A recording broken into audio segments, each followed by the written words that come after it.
Fala, turma, tudo bem com vocês? Hoje eu vou iniciar a resolução da prova de matemática da FUVEST 2021, primeira fase. Eu sou o professor Alex Fonseca, titular do canal Corolário do Saber, um canal que tem a proposta de ensinar física e matemática de forma simples e direta, sempre a partir da resolução de problemas de vestibulares importantes. Se você é aquela pessoa que sempre enfrentou dificuldade em aprender exatas, siga comigo no meu canal. Se inscreva, ative as notificações para receber meus vídeos. Bora para a resolução, então. Bom, turminha, já estou devidamente aqui posicionado no cantinho. Vamos começar a resolução da prova V, FUVEST 2021. Prova V. Nessa prova, a matemática fica logo no início. Quero alertar a todos que a prova de matemática de 2021 foi considerada uma prova fácil. Beleza? Vocês vão perceber pelas primeiras questões. Vamos pegar a questão 1. Vamos ler rapidamente o enunciado. A figura ilustra graficamente uma região de um bairro com ruas ortogonais entre si. Se você não sabe o que é ortogonal, ortogonal significa perpendicular. Ei, professor, fiquei na mesma. Ortogonal quer dizer que formam 90 graus entre si.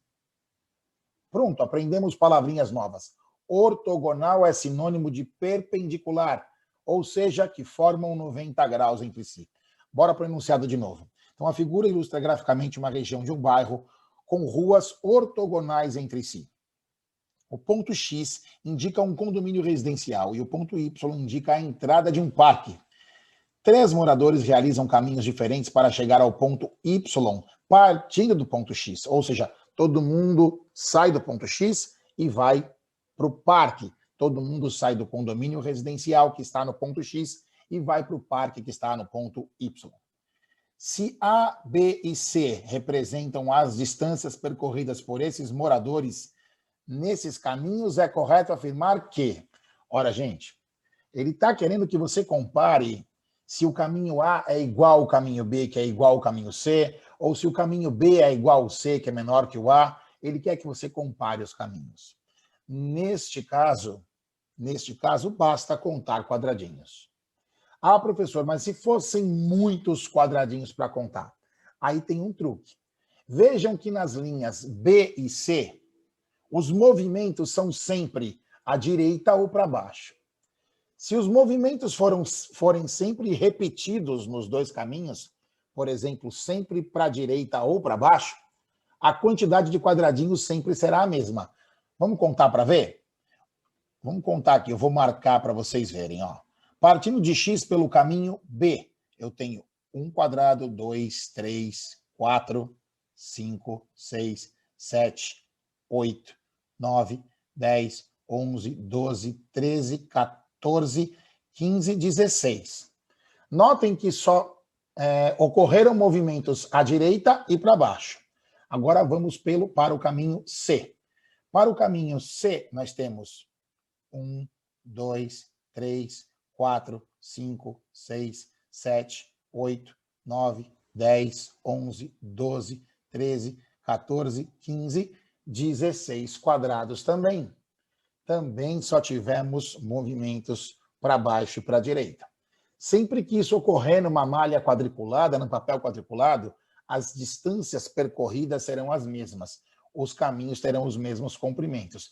Então, eu já sei que o caminho B é do mesmo tamanho do C, só de olhar, certo? A alternativa A, por enquanto, funciona. O B está do mesmo tamanho do C. A alternativa B também está funcionando, porque o B está do mesmo tamanho do C, o B é igual ao C. A alternativa C não funciona. A alternativa D não funciona, porque o B é menor que o C. E a alternativa C não funciona. Certo? Porque o B é igual ao A e o A é maior que o C, então ele está dizendo que o B é maior que o C. Certo? Agora, se você olhar para o caminho A, além de eu ter movimentos para a direita e para baixo, eu tenho movimento para cima. Então, com certeza, o caminho A é maior do que os outros caminhos. Se nós contarmos, nós vamos perceber aqui, ó, 1, 2, 3, 4, 5, 6, 7, 8, 9, 10, 11, 12, 13, 14, 15, 16, 17, 18, 19, 20. Então, o que eu sei? Eu sei que o caminho B é do mesmo tamanho do caminho C, certo? E o caminho A é o maior de todos, então esses dois são menores do que o A. A sentença deve ser alguma coisa assim, certo? B igual a C, menor do que o A. Alternativa B. Alternativa B. Ok? Bora prosseguir? Bora para o exercício 2, então? Qual dos gráficos representa uma relação entre as grandezas x e y, em que y sempre diminui na medida em que o x aumenta? Turma, quando você tem um plano cartesiano, y e x, para o y crescer à medida em que o x, para o y diminuir à medida em que o x aumentar, tem que acontecer alguma coisa assim, ó. Notem, quando o valor de x é pequeno,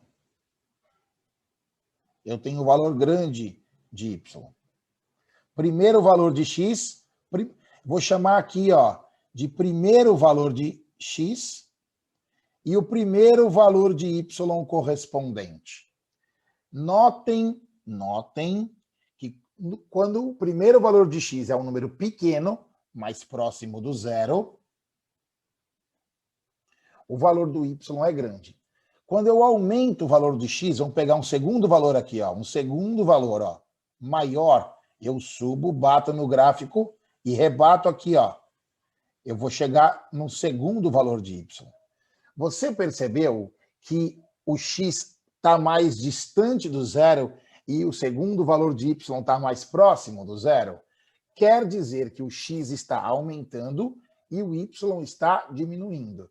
Então, para que isso aconteça sempre, todos os trechos do gráfico devem ter este padrão, sempre assim. Se você quiser um detalhamento maior, se você olhar para o gráfico representa sempre trechos de retas. Trechos de retas. As linhas vermelhas são sempre trechos de retas, ok? Se eu interpretar cada trecho de reta como uma função separada, falando numa linguagem mais formal, como uma função separada, eles vão ser funções de primeiro grau ou funções afins. As funções afins, elas têm algumas características. Quais são as características? Dá uma olhadinha aqui. Se ela for assim, ela é constante. Se ela for assim, ela é crescente. E se ela for assim, ela é decrescente. Então, crescente, y cresce junto com o x. Crescente, y cresce junto com o x.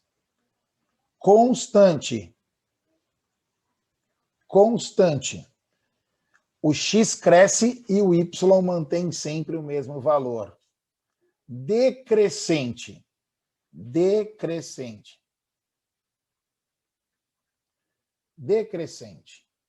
O x cresce e o y decresce.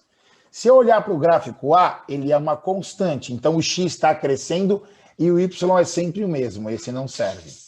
Se eu olhar para o gráfico D, por exemplo, D, este pedacinho aqui, ó, é crescente. O x cresceu e o y cresceu. E isso não atende à necessidade do enunciado. A necessidade do enunciado é y sempre diminui na medida em que x aumenta. Então tem uma palavra sempre aí. Então esse cara também não serve. Esse cara aqui também não serve. Por conta desse pedacinho que está circulado. Este cara aqui, a letra B, também não serve, porque este trecho, o x cresce e o y não diminui. Este cara aqui também não serve, a letra C também não serve, por conta desse pedaço, que é uma função crescente. Só sobrou o quê? A letra E. Reparem que este trecho é uma função decrescente, este trecho é uma função decrescente, este trecho é uma função decrescente. À medida em que o x cresce, o y decresce. Tudo bem, turma? Bom, turminha, se você está gostando do vídeo até aqui, dê um pause, vá lá, clica no botão para se inscrever no canal, clica no sininho para ativar as notificações, para que você possa receber sempre meus novos vídeos. Bora para a questão 3, então. A questão 3 é uma questão muito simples, muito simples, sobre números primos. Para você que não lembra, para você que não sabe, o que são números primos? São números que possuem apenas dois divisores, o número 1 e ele mesmo. Existe uma série de regrinhas para a gente determinar se um número muito grande é um número primo. Não vem ao caso discuti-las nesse vídeo. Vamos pegar e ver o exercício, dar uma olhada na tirinha. Muito bem, vamos olhar a pergunta agora. O quadrinho aborda o tema de números primos, sobre os quais é correto afirmar: todos os números primos são ímpares. A própria tirinha já está mostrando. O número 2 é um número primo, certo? O número 2, só pode ser dividido por 1 e por 2. Portanto, ele só tem dois divisores. Cuidado, gente, o número 1 não é primo, hein? O número 1 só possui um divisor, que é o número 1. Então, ele não é primo, certo? Então, a letra A está falsa. Todos os números primos são ímpares? Não, porque o número 2 é primo. Existem no máximo 7 trilhões de números primos? Não, existem infinitos números primos, certo? Se o conjunto dos números naturais é infinito, o conjunto dos números primos também é. Então é falso. Todo número da forma 2 elevado a n mais 1, 2 elevado a n mais 1, o 1 está aqui embaixo, ó, pertencente aos naturais, é primo. Pô, essa era muito fácil de perceber que não. Você podia testar, ó. 2 elevado à primeira mais 1. 2 elevado à primeira mais 1 é 2 mais 1, que é 3. 3 é primo. 2 elevado ao quadrado mais 1 é 5. 5 é primo. 2 elevado ao cubo mais 1. 2 elevado ao cubo é 8. 8 mais 1, 9. 9 não é primo, porque 9 pode ser dividido por 1, por 3 e por 9. Então esse cara está falso. Entre 24 e 36, existem somente dois números primos. Bom, aqui eu precisaria ficar pensando, olhando em todos os números. Vamos dar uma olhada na próxima e ver se já é possível descartá-la muito rapidamente, tá? O número 143 é um número primo? O número 143 é um número primo? Uma forma de pensar muito rápido nisso é pensar nos divisores de 143. Bom, se você pensar um pouquinho, isso aqui, ó, é 130 mais 13. 130 dá para dividir por 13 e 13 dá para dividir por 13. Então, 143 é divisível por 13. Certo? Ó, isso aqui dá 1, sobrou 1, abaixou, deu 1. Certo? Deu 0. Então, como o número 143 pode ser dividido por 1, pode ser dividido por 13 e pode ser dividido por ele mesmo, ele não é primo. Então, esse aqui está falsa. Só sobrou a letra D. Maravilha? Então, entre o número 24 e o número 36, existem somente dois números primos. Foi bem fácil fazer por eliminação. Senão você ia ter que ficar testando quais são os números que existem entre 24 e 36. Também seria possível, tá? Você poderia fazer assim, bom, entre o 24 e o 36, o 25 não é primo, o 26 é par, não é primo, o 27, 3 vezes 9, 27, não é primo, certo? 28 é par, não é primo, 29 não aparece nenhuma tabuada, é primo. O 30 não é primo, porque é par.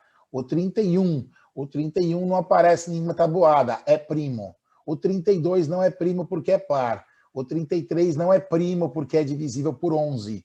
Certo? É múltiplo de... Ó, a soma, ele é divisível por 3, é divisível por 11, então não é primo.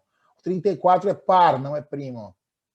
O 35 termina em 5, está na tabuada do 5, não é primo. Certo? E o 36 não é primo. Então, realmente, só tem 2 números primos entre o 24 e o 36. Tá bom? Dava para testar bem facinho.